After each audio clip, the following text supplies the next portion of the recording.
Three, two, one, jump!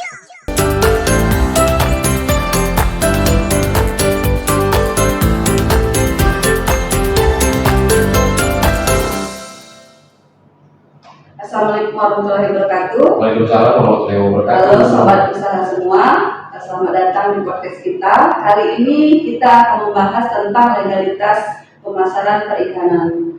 Kebetulan di sini saya punya narasumber yaitu Bapak Junias Kaptaligan yang biasa kita kenal dengan Pak Nando. Beliau ini kebetulan menduduki jabatan sebagai kepala seksi pemasaran, betul ya Pak ya? Ya. Untuk itu kita akan bertanya-tanya nih masalah terkait tentang legalitas ya Pak ya. Jadi kita mengambil topik legalitas pemasaran perikanan. Sebelumnya kita pengen tahu nih apa sih pemasaran perikanan itu sendiri? Ya, pemasaran perikanan merupakan salah satu bentuk dihilir dari proses budidaya atau penangkapan ikan yang biasanya itu dilakukan mulai dari pihak produsen, lalu ke distributor, langsung juga ke pasca panennya, lalu juga ke masyarakat sampai di dapur dan meja makan setiap masyarakat yang mengkonsumsi ikan. Seperti itu. Berarti bukan hanya besar kayak ekspor ya Pak ya? Ya. Kayak warung-warung kecil juga bisa disebut pemasaran perikanan. Ya, ya. Secara umumnya memang demikian, hanya yang untuk yang dilihat yang diinginkan di sini untuk bagaimana kelayakan distribusinya itu sampai di titik ke distributor dan produsen. Seperti itu. Nah, untuk ada nih di pemasaran perikanan sebenarnya ini kan ada pelaku usaha dan pelaku jasa satunya Pak ada juga ya, pelaku jasa logistik. Ya. Untuk legalitasnya itu di pemasaran perikanan ada apa saja itu legalitasnya Pak? Oke. Di tahun 2024 terbitlah Peraturan Menteri Kelautan dan Perikanan Nomor 9 tahun 2024 yang mengenai pengelolaan sistem distribusi ikan yang baik.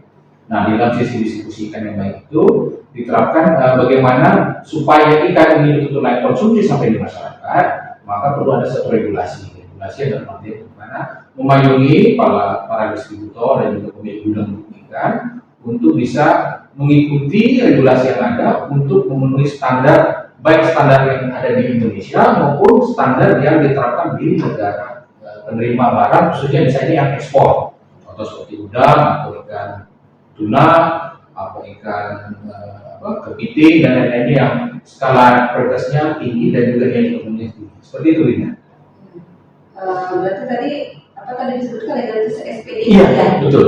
Untuk SPDI itu sendiri itu seperti apa? Ya, SPDI ini merupakan salah satu hasil daripada apa yang diterapkan namanya cara distribusi ikan yang baik. Nah, cara distribusi ikan yang baik ini itu ya mulainya dari mulai penangkapan di laut, apakah penangkapan di perairan budidaya dan masuk kepada gudang beku distributor, dan dari situ sudah mulai ditatanya yang tadi perlu adanya suatu tempat atau pemilihan per komoditi ikan sehingga waktu didistribusikan ke masyarakat sesuai dengan prosedur yang ada, dan juga tadi bahwa ikan-ikan yang didistribusikan kepada masyarakat atau konsumen tersebut sesuai nilai kelayakannya terpenuhi. Kelayakan terpenuhi mana? Oh, ini ikan yang ditangkap pada bulan sekian atau yang dimasukkan ke gudang bulan sekian dibatasi juga. Oh, berarti pengeluarannya bisa didistribusikan pada saat seperti ini. Yang ini mungkin nanti setelah ini selesai baru didistribusi. Jadi sistem FIFO-nya, fiscal stock-nya berjalan dengan baik. Seperti itu ya. Untuk di CDIB sendiri itu siapa saja sih Pak yang boleh untuk CDIB? Jadi CDIB ini memang dikhususkan kepada pemasar hasil perikanan yang adanya di situ yang biasanya mengangkut ikan segar, ikan beku, ikan hidup, juga ada yang mengenai eksportasi ikan untuk grading ikan, itu biasanya yang ekspor maupun yang untuk penyimpanan saja. Jadi penyimpanan saja mungkin sebelum dia diekspor, dia disimpan aja, nanti setelah waktunya untuk diekspor, ya menurut ekspor. Seperti itu ya. Untuk dasar hukumnya sendiri itu regulasinya ada nggak? Jadi sistem distribusi ikan yang baik ini sesuai dengan Permen KP 9 tahun 2024 memang mengamanatkan bagaimana pemilik usaha yang seperti disebutkan di atas tadi harus memiliki satu legalitas. Dan legalitas itu sebelum diterbitkannya SPDI tadi adalah CDIB tadi. Jadi SPDI ini merupakan hilir daripada penilaian apa yang dilakukan dalam proses CDIB. Seperti itu. Jadi ini wajib semua bagi pengusaha ikan, khususnya yang pelaku pemasaran perikanan, yang punya gudang buku, yang punya pengantaran ikan atau yang namanya pengangkutan ikan, itu wajib seperti itu. Nah, sekarang yang perlu kita lakukan adalah bagaimana dari regulasi yang ada ini kita melakukan pembinaan kepada masyarakat, pelaku usahanya, sehingga mereka bisa mengikuti regulasi ini dan mereka juga mau mengikuti apa yang ditetapkan pemerintah sehingga produk-produk mereka mempunyai nilai jual yang tinggi dan juga keamanan ikannya terjaga. Seperti itu kita. Kita kembali lagi ke SPDI tadi ya Pak ya. Bagaimana sih alur untuk mendapatkan SPDI atau sertifikat penerapan distribusi ikan tadi? Ya, kita di sini Dinas Kelautan dan Perikanan Provinsi Sumatera Selatan selaku pembina bagi masyarakat pengelola pemasaran perikanan melakukan pembinaan kepada mereka, gudang-gudang buku yang ada untuk menyampaikan kepada mereka ini loh ada satu regulasi baru, jadi kita sekali sosialisasi kepada mereka apakah mereka mau menerapkannya dengan tata caranya seperti apa, prosesnya seperti apa, lalu juga tahapannya sampai di mana, seperti itu juga. Nah, di dalam tahapan tersebut kita sampaikan juga bahwa nantinya mereka kita bantu membuat suatu dokumen formulirnya segala macam disiapkan, lalu kita kirimkan ke sistem aplikasi yang sekarang sudah kita tahu seluruh warga Indonesia online ya online tadi yang OSS tadi. Nah, dari OSS tadi nanti baru nanti dia masuk ke sistemnya di Kementerian Kelautan Perikanan, dari sana nanti baru nanti ada semacam peninjauan. Peninjauan tadi bisa dilakukan langsung ke lapangan atau hanya telekonferensi saja. Jadi kita lihat nanti kita selaku pembina di provinsi maupun nanti di kota akan memberikan arahan-arahan didampingi juga dengan pemilik gudang, beku maupun yang penyedia angkutan ikan tersebut. Itu dia.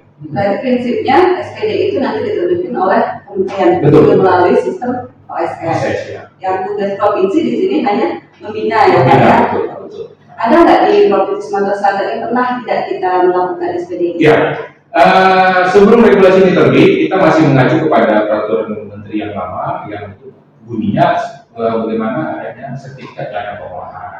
Namun karena sertifikat kelayakan pengolahan karena lebih spesifik kepada pengolahan, maka di Kementerian Kelautan dan Perikanan, terutama di Direktorat Logistik, memberi suatu ruang baru, satu regulasi baru, yaitu tadi untuk khusus pemasar itu atau yang sortasi dan lain-lainnya ada regulasi baru yang SPD tadi. Dan memang di Sumatera Selatan belum kita lakukan, bukan karena tidak bisa, tapi karena kita harus menyelesaikan dulu yang sudah mempunyai sertifikat SKP. Setelah dia selesai nantinya, baru nanti kita boleh pindah ke SPDI seperti itu. Dan ada perbedaannya. Kalau di SKP itu masa berlakunya itu 2 tahun, dan ada kategori SPDI itu 4 tahun, lebih lama. Seperti itu ya, usaha semua. Ya. Jadi SPDI ini berlaku hanya 4 tahun. Baik, setelah penerbitannya sertifikat penerapan distribusi ikan ini, ada tidak keberlanjutan seperti pengawasan terhadap pelaku usaha atau pelaku jasa logistik yang sudah melakukan SPDI? Iya. Jadi dasarnya tetap sebelum mereka mengajukan permohonan tersebut, paling tidak usaha tersebut sudah mempunyai ide pertama, lalu juga ada prosedur usahanya, SOP-nya seperti apa, dan juga sarana-sarana lainnya.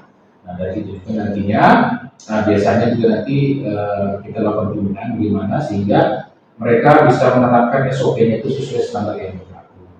Jadi suhu ruangannya berapa, kebersihan boxnya bagaimana, lalu juga pencatatan yang pertama. Karena kita di Indonesia ini ya kita tidak menafikan bahwa kadang-kadang kita pencatatan administrasi itu belum lengkap seperti di luar negeri ya, secara baik komputer atau baik elektronik. Tidak terkait dari betul. Jadi ini di sini kita peran kita sebagai pembina pelaku usaha perikanan, bagaimana memberikan edukasi kepada mereka untuk meningkatkan sumber dayanya, sehingga dia mengerti bukan hanya kata orang Palembang pajak menjual baik, tapi pajak itu mencatat. Jadi kalau nak baik itu kata orang Palembang itu ada nyatat, ada menghitung, dan ada juga mengukur. Jadi konkret. Iya, kalau kata orang Palembang, kan? Nah, jadi setelah pengawasan tadi, misalnya nih di pelaku usaha atau pelaku jasa logistik ditemukan ada ketidaksesuaian atau penyimpangan seperti itu ada tidak sanksi atau kebijakan apa sih yang diambil jika terjadi kesimpangan? Hal-hal seperti itu pasti ada ya, pasti ada, karena biasanya ada namanya di peringatan tertulis, ada juga ada namanya pembukuannya, ada juga pencabutan. Tapi mudah-mudahan lah kalau kita membina dengan baik kepada pelaku usaha, terutama dari pelaku utama usaha pengolahan hasil pemasaran perikanan, mudah-mudahan mereka mau mengikuti. Karena ya namanya kita sebagai pembina provinsi juga maupun di kabupaten kota ya harus ya pintar-pintar ngomong, katanya ngomong kepada kita punya anak-anak ya, anak-anak kita di sini adalah pelaku-pelaku usaha perikanan, khususnya di pengolahan dan pemasaran hasil perikanan. Tapi diharapkan kita tidak mau lah sampai mereka dicabut segala macam, karena juga kan kalau kita mencabut usaha mereka yang kira-kira tidak menyalahi peraturan perundang mungkin ya, tapi kalau selagi masih bisa kita bina dan mereka mau berubah bisa. Jadi kan kita bisa bina ya. Betul, karena dan selagi mereka mau. Iya. Dan satu sisi juga kan kita harus memperhatikan bahwa mereka juga kan sudah memperkerjakan tenaga kerja yang banyak, dan itu harus kita hargai. Tidak mungkin kita melakukan suatu tindakan yang secara hukum kalau mereka memang masih bisa dibina ya. Seperti itu. Baik. Ini yang terakhir Pak. Ini terakhir. Ada tidak ini pesan untuk pelaku usaha ataupun pelaku jasa logistik di luar sana? Ya. Mungkin bisa lebih termotivasi atau lebih kompetitif lagi dalam melakukan usahanya, ada tidak? Nah, kalau bagi semua pelaku usaha pemasaran hasil perikanan, khususnya di Sumatera Selatan, ayo kita semua mengikuti regulasi yang ada, terutama pada pemilik gudang beku ikan yang ada di Sumatera Selatan secara umumnya, dan juga di Kota Palembang, juga di beberapa kabupaten yang ada di Sumatera Selatan. Ayo dong, kita akan selalu membantu, dan kiranya juga hal ini akan menjadi pemicu bagi kita khusus Sumatera Selatan dapat memberikan yang terbaik khususnya untuk kebutuhan ikan di Sumatera Selatan, untuk konsumsi di masyarakat, yang juga salah satunya untuk mendukung distribusi ikan yang baik, logistiknya terutama, lalu juga bagaimana peningkatan konsumsi ikan, dan juga bagaimana untuk menurunkan atau menghilangkan stunting di Sumatera Selatan. Ayo makan ikan agar sehat, kuat, dan cerdas. Slogannya ya, slogan makan ikan ya. Baik, ayo makan ikan biar sehat, kuat, dan cerdas. Oke, terima kasih nih Pak Nandro. Akhirnya kita semakin banyak tahu ya pemasaran perikanan. Nah, kita di sini juga kalau misalnya ada kesulitan ataupun kurang jelas ya masalah informasi tentang pemasaran perikanan, kita bisa di sini membantu ya Pak. Tentunya ya, pasti kita akan bantu, kita dampingi semaksimal kita mungkin. Oke, sobat usaha semua, kita akhiri podcast kita kali ini. Sampai ketemu di sesi berikutnya. Kita punya slogan nih. Slogan kita sama-sama ya Pak ya. Legalitas kuat, daya saing hebat. Kita sama-sama. Oke. Legalitas kuat, daya saing hebat. Terima kasih. Wassalamualaikum warahmatullahi wabarakatuh. Waalaikumsalam.